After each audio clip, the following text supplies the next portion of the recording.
Muito bem, a partir de agora já estamos chegando. Alô, Amazonas! Muito boa tarde, agora meio-dia em ponto. E obrigado, muito obrigado pela sua audiência de todos os dias aqui no Alô Amazonas. Você já sabe, né? Pode começar a interagir aqui comigo, aqui no Alô Amazonas, hein? Eu quero saber aí a sua opinião, o que está acontecendo aí no seu bairro, né? Na sua rua, na sua comunidade. Qual é a situação que está tirando aí o teu sossego, a paz dos moradores? Manda pra gente aqui, você sabe que você tem uma ligação direta aqui comigo, né? Eu e você aí da comunidade, a gente pode interagir. Então manda a sua opinião, crítica ou sugestão através da nossa página no Facebook ou então pelo nosso WhatsApp. É o 99226-8515, 99226-8515. Agora, no início da noite de ontem, moradores do bairro Adrianópolis fizeram um protesto na Humberto Calderaro Filho, antiga Paraíba. Os manifestantes atearam fogo em pneus e pedaços de madeira, bloqueando a avenida. O trânsito no local ficou complicadíssimo. Revoltados, os moradores pediam segurança no bairro, onde no fim de semana um jovem foi morto durante um assalto. Já já eu trago os detalhes dessa manifestação.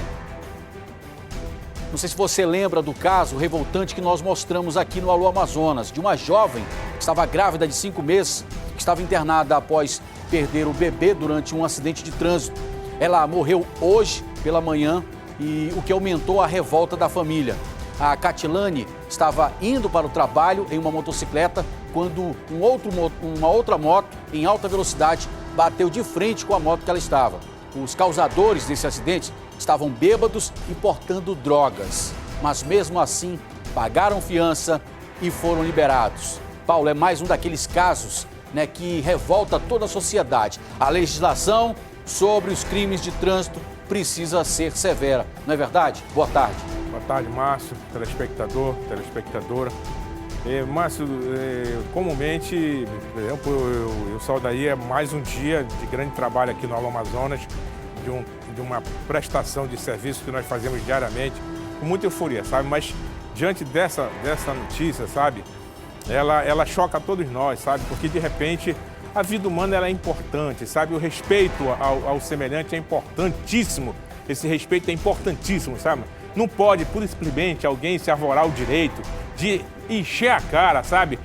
Cheirar tudo que for peste ruim dessas drogas e aí achar que comete um delito e fica por isso mesmo. Por que fica por isso mesmo? Por causa da justiça complacente também. O Congresso Nacional já está há tanto tempo, Márcio, para alguns casos considerar não crime culposo, mas sim um crime doloso, sabe? Quando há a intenção de você buscar aquele resultado. Como é que você busca um resultado morte? Quando você enche a cara e aí vai dirigir. E tem proibições, tem lei seca, tem lei molhada, tem lei enxuta, tem o raio que os parta. Agora a vida da pessoa humana não é levada em consideração. Paga-se uma fiança e se livra solto. Quer dizer, que brincadeira de mau gosto é essa? Isso é uma brincadeira de péssimo gosto, sabe? É uma atitude que beira, sabe, a omissão, a conivência, se admitir que alguém pode ceifar a vida de alguém no trânsito e aí é um crime culposo. Estabelece uma fiança, Márcio, e se livra solto. E nesse caso foram duas vidas, revoltante. Paulo. Primeiro do bebê e depois da mãe. Um caso grave. Teria que ser um crime duplamente qualificado, sabe? Teria que ser, sabe, rigorosamente, de forma implacável. O pessoal fala assim, dura lex, sed lex, meu irmão. A lei é dura, mas ela é a lei e tem que ser a lei. Já já a gente vai trazer detalhes dessa história aqui no Alô Amazonas, porque agora eu vou falar de um outro crime que vitimou mais um jovem. Ele morava no Adrianópolis e no último domingo foi assaltado. Por conta de um celular, acabou morrendo. Em protesto, no fim da tarde de ontem, os moradores do Adrianópolis fizeram uma manifestação pedindo mais policiamento no bairro. O protesto gerou congestionamento no trânsito de mais de 1 hora. O Emanuel Cardoso traz os detalhes. Na tela. Os moradores do bairro Adrianópolis começaram um protesto pela morte do Carlos Eduardo Nascimento Normando, de 23 anos, assassinado no último domingo à noite. Os moradores estão andando pelas ruas do bairro, vão até o local onde aconteceu o crime e vão até a Rua Paraíba com esse protesto. Nesse momento, os manifestantes acabaram de fechar a Avenida Humberto Calderaro, colocaram pneus velhos, pedaços de móveis velhos e tocaram fogo. O trânsito já está interrompido aqui. Todas essas pessoas conheciam o Carlos Eduardo Normando, de 23 anos, que foi assassinado depois de um assalto. Ele e o irmão dele estavam indo a um supermercado quando foram abordados por um assaltante que estava numa moto. O assaltante pediu o celular deles. O irmão menor do Carlos Eduardo tentou tirar o telefone do bolso, mas o telefone não saiu. O assaltante se irritou, disparou na direção dele e ele morreu no caminho para o hospital. Meu filho foi morto.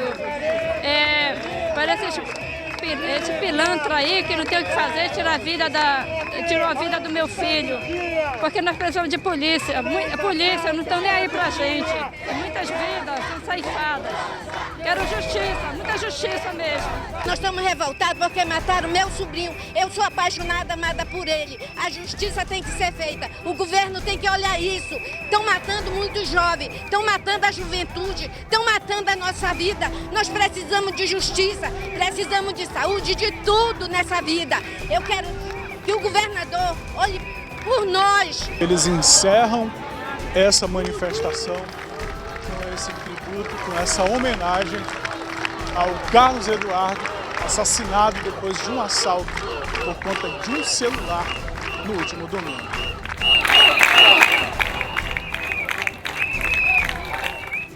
E aí, Paulo, a gente vê mais uma vida que estava, na flor da idade, um jovem perdendo a vida por conta da criminalidade, por conta do assalto. Segundo a Polícia Militar, o protesto foi pacífico e depois de uma hora a via foi totalmente liberada. Agora, o que vale aqui registrar e que a gente chama a atenção da polícia é justamente esse patrulhamento, Paulo, que precisa ser feito para que o combate à criminalidade seja realmente efetivo. Eu quero aqui também me solidarizar, com a família, com a comunidade a qual pertencia o Carlos Eduardo, e dizer o seguinte: aquela senhora falou muito bem, a tia dele, mano. É esse o futuro que nós queremos para o nosso país, de não admitir, não dar a chance a um jovem para que realmente ele vislumbre um futuro promissor, um futuro seguro, um futuro tranquilo. É esse tipo de futuro, entendeu? O jovem, a juventude, o jovem é o futuro do nosso país. Mas se você olhar para o outro lado, tem um desgraçado, tem um maldito, tem um inútil, tem um Zé Ninguém, tem um esfulepado, tem um medíocre que acha que tem que roubar e se a pessoa não repassa logo imediatamente o bem que ele quer, aí ele se irrita e executa. É a pena de morte contra nós, cidadão de bem. Até quando vai pairar essa situação? Até quando tantos Carlos Eduardo vão ter que tombar para que as autoridades façam algo de concreto? Eu não quero só sensação de segurança, eu não quero sensação só de segurança, não. Nós queremos segurança efetiva. Se não querem fazer segurança, vão plantar batata, sabe? Se não querem estar presentes, estão fazendo corpo mole para bandidagem, para criminalidade, vão plantar batata, vão para o campo, vão virar agricultor. Com todo respeito aos agricultores aqui, meu respeito completo. Agora, se omitir, se esquivar de uma responsabilidade, aqui eu não estou falando com relação aos policiais vocacionados, não. Os que têm vocação, que engrandecem, sabe? Que eles se honram, que eles são altivos do seu mistério, na sua missão. Então, sabe, quantos Carlos Eduardo vão ter que tombar para que nós possamos fazer alguma coisa de concreto? Olha, e o trânsito, além da Paraíba, também ficou complicado ontem à noite na Avenida André Araújo, aqui no Aleixo. O motivo foi um acidente envolvendo um carro forte. De acordo com testemunhas, o motorista do veículo perdeu o controle, subiu o canteiro central da avenida e bateu em um poste que foi completamente destruído. O carro forte acabou batendo também em um carro de passeio. Um dos passageiros do carro forte ficou ferido e foi encaminhado ao Hospital de Pronto-Socorro 28 de agosto. Essas são as imagens do trânsito ontem na Avenida André Araújo. O carro forte é dessa empresa aí que perdeu o controle e bateu num poste, derrubou o poste e ainda essa ocorrência está sendo avaliada, está sendo investigada para saber o que realmente aconteceu para que o motorista tenha perdido o controle e tenha causado esse acidente. E olha, ontem nós mostramos ao vivo aqui no programa Alô Amazonas um incêndio no bairro São Jorge. Infelizmente, mais tarde, foi confirmado que uma idosa de 80 anos morreu carbonizada, e uma outra pessoa que tentou salvá-la ficou ferida com queimaduras. Vamos ver a reportagem. O incêndio foi causado por um curto-circuito por volta de 1h da tarde desta terça-feira na rua Vicente Cruz. As chamas destruíram 3 casas e danificaram parte de uma outra. Informação dos próprios familiares, pode ter sido um curto-circuito, mas só mesmo uma perícia que vai confirmar a situação. E a teoria de que seria ali um botijão de gás explodiu? Chegou em algum momento em que houve uma explosão ou alguma coisa nesse sentido? Não, nós não temos essa informação. O que se sabe é que tem uma distribuidora de gás bem próxima ao local. E graças a Deus o bombeiro chegou bem rápido ao local, a Polícia Militar colaborou com o isolamento e os populares que fizeram realmente foram heróis aí em ajudar aí a apagar as chamas. 13 bombeiros trabalharam para controlar o fogo com a ajuda de moradores. O Corpo de Bombeiros confirmou a morte de uma senhora de 80 anos. Otília da Silva Pessoa era cadeirante e os familiares tiveram dificuldades em tirar a idosa da rede onde ela estava na hora que o fogo começou. O que o próprio neto da vítima falou que teria sido um curto-circuito, né? Ele ouviu a fiação, um estalo e iniciou o incêndio. No caso, o neto falou que eles tentaram resgatar o neto com a mãe, mas ela estava na rede, ele não conseguiu retirar da rede para poder retirar da residência. A Associação do Bairro São Jorge se mobilizou para tentar ajudar as famílias afetadas pela tragédia. E material que vocês puderem ajudar, puderem doar na Rua São Cristóvão, lá no prédio da Associação de Moradores. Próximo ao Zumira Bittencourt, todo mundo sabe, tem bem um orelhão na frente. No momento em que as chamas se alastraram, também havia crianças dentro das casas. Nessa época em que as temperaturas são altas e o número de queimadas aumenta, o bombeiro faz o alerta. No Amazonas, um clima muito quente. Então, a possibilidade de propagação de incêndio é muito grande. O que queimou, apesar de nós chegarmos num tempo de resposta muito bom, queimou ainda 3 residências. Chegamos aqui para evitar a propagação desse incêndio para outras residências e fizemos ali o rescaldo, né, no local do sinistro. É muito triste uma situação dessa, né? E ainda falando sobre esse incêndio, algumas residências e comércios ficaram sem energia. Até a noite de ontem, a situação ainda não tinha sido resolvida por lá. Horas depois do incêndio, mais de 30 casas ainda estavam sem energia. O cruzamento entre as ruas Edson, Stanislau Afonso e a Vicente Cruz ficou assim, na escuridão total.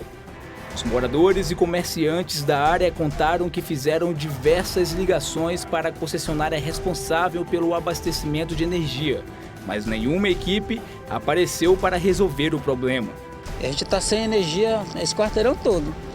Aí a gente toma mercê do lado do bombeiro aí, que ficou de vir para dar uma coisa para o pessoal da Manaus Energia aí, para vir ligar, porque senão a gente vai passar a noite no escuro. Este professor conta que o avô tem problemas de saúde e a falta de energia agrava a situação. Quem tem gente acamada em casa sabe que isso aqui esquenta muito, certo? E aí está esquentando lá, ele está sentado, mas ele não tem condição de estar sentado. Ele está sendo literalmente judiado nesse momento. O dono deste mercadinho teve prejuízos. Estou com meus funcionários aqui no escuro e você diga, não, tem uma equipe para ir, tem uma equipe. E cadê essa equipe? Que nunca você vê, só é invisível.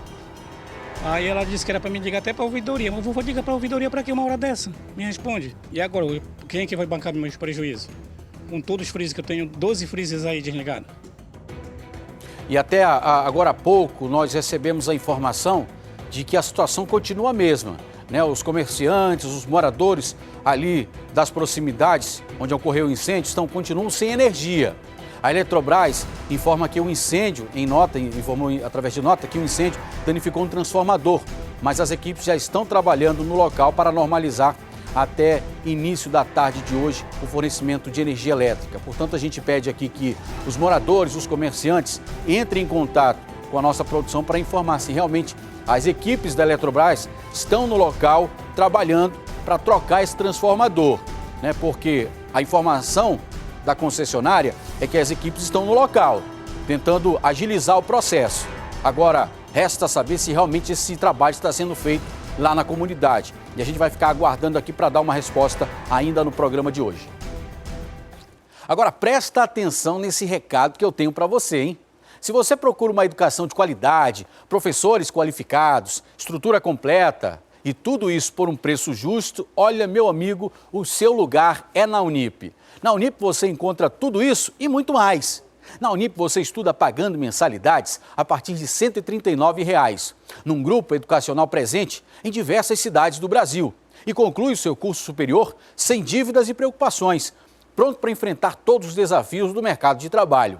É exatamente isso que você ouviu, hein? Mensalidades a partir de R$ 139. Aqui você pode.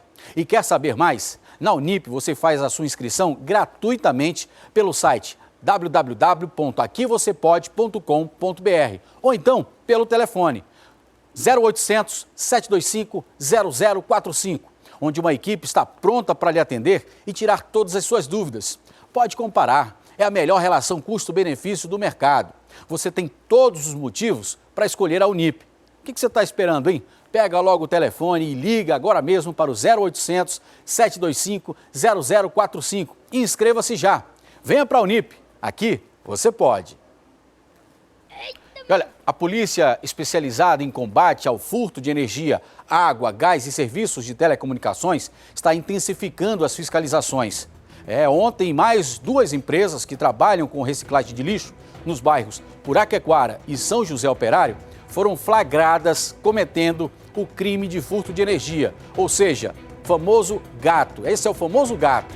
De acordo com a polícia, na concessionária de energia, as empresas estavam cadastradas como residências. Mas durante a vistoria foi constatado que todo o maquinário utilizado era alimentado por um transformador não cadastrado, que reduzia a corrente de linhas de transmissão. Além do furto de energia, as ligações elétricas estavam feitas de forma precária, oferecendo riscos de morte aos trabalhadores da empresa. O dono das 2 empresas vai responder criminalmente pelo crime de furto de energia, segundo a polícia. E após um novo pedido de vistas, o julgamento do processo de cassação do governador José Mello e do vice Henrique Oliveira foi novamente adiado, dessa vez pela 6ª vez. A repórter Samira Benoliel tem os detalhes na tela. O juiz Felipe Turi pediu vistas depois de entender que os 3 votos contrários à cassação do governador José Mello e do vice Henrique Oliveira são diferentes e, por isso, preferiu analisar os autos com mais tempo para manifestar o voto. O último juiz a pedir vistas foi Henrique Veiga. Ele ficou 2 semanas com o processo e só na tarde desta terça-feira retomou o julgamento com voto contrário à cassação. Mas no início do julgamento, no dia 28 de junho, Henrique Veiga tinha adiantado o voto a favor. Na tarde desta terça-feira, Henrique Veiga apresentou 3 pontos no processo que para ele não justificam uma cassação e nem inelegibilidade. O primeiro é sobre a contratação da empresa de Nair Blé, que teria desviado dinheiro público para a compra de votos. O magistrado entendeu que houve fraude na licitação e que o julgamento disso é função do Tribunal de Contas e não da Justiça Eleitoral. Outro ponto é um caso de um vídeo do programa Amazonas do Automóvel que mostraria eleitores fazendo campanha para Mello em 2014. Veiga afirmou que a ação nas imagens não mostra a denúncia com clareza. O terceiro ponto diz respeito ao cumprimento da decisão. Diferentemente do relator, o desembargador João Simões, Veiga disse que as acusações não devem provocar uma nova eleição, mas a posse do segundo colocado, no caso, o senador Eduardo Braga, mas isso só após a decisão do Tribunal Superior Eleitoral. Já o juiz Abraham Peixoto, que foi o primeiro a pedir vistas, também votou contra a cassação, alegando que esse processo tem ligação com o outro, que já foi julgado no início deste ano, e que Mello e Henrique não poderiam ser cassados novamente pelos mesmos fatos. Já o relator João Simões voltou a argumentar, afirmando que todas as provas anexadas nos autos foram periciadas e que não existem dúvidas de que houve abuso de poder político e econômico por parte de Mello e Henrique nas eleições de 2014. Tanto a acusação como a defesa encararam os posicionamentos com naturalidade. O julgamento não está terminado, né? Então, até o julgamento terminar, há sempre uma possibilidade de haver a reversão daquilo que havia sido fixado de saída. Aliás, as possibilidades são todas, inclusive até os membros que declinaram sua posição desfavoravelmente à acusação podem modificar a sua compreensão. Até o julgamento terminar, essas idas e vindas são absolutamente naturais. É uma questão de complexidade, resultados complexos, e nós vemos com bastante naturalidade o pedido de vista do juiz jurista Felipe Turi. O julgamento, mais uma vez, foi suspenso por pedido de vistas, sem previsão para ser retomado aqui no Tribunal Regional Eleitoral. Por enquanto, 3 juízes se mantêm a favor da cassação contra 2, faltando apenas o voto de Felipe Turi. Olha, e hoje pela manhã, o corpo de uma mulher que aparenta ter 40 anos foi encontrado na estrada da Praia Dourada, próximo a um posto de combustíveis de Bandeira Equador, no bairro Tarumã. Segundo a polícia, vigilantes que trabalham em condomínios nas proximidades encontraram o corpo da mulher que estava em um matagal com os pés amarrados e a vítima tinha ferimentos de faca no pescoço. De acordo com a perícia, ela foi morta no local. O caso será investigado a partir de agora pela Delegacia Especializada em Homicídios e Sequestros. E o Sindicato dos Funcionários Fiscais do Amazonas lançou a primeira edição do Boletim Econômico Tributário do órgão, que reúne as mais recentes estatísticas econômicas sobre o desempenho da receita tributária no estado. E olha, as notícias não são nada boas. O estudo sugere mudanças na lei e política fiscal no estado. Vamos ver. A publicação tem 15 páginas e foi elaborada com dados públicos divulgados pela Secretaria Estadual de Fazenda, pela SUFRAMA, Agência Nacional do Petróleo e a Lei Orçamentária do Estado. As informações foram cruzadas por auditores fiscais do Sindifisco e os dados geraram um boletim que será publicado mensalmente. Nesta primeira edição, a análise comprova o momento de crise na arrecadação que o governo do estado está enfrentando, o que, segundo os especialistas, poderia ser resolvido com mudanças na lei e na política fiscal do estado. Os indicadores que nós levantamos indicam a necessidade de uma adoção urgente de medidas na área de reforma na legislação tributária para torná-la mais eficiente e na tentativa de buscar melhor desempenho na arrecadação.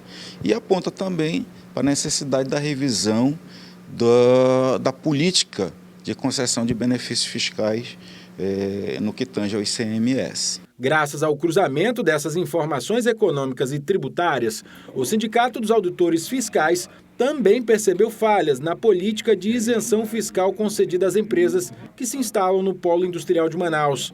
Segundo os dados, essa renúncia fiscal vem crescendo desde 2014.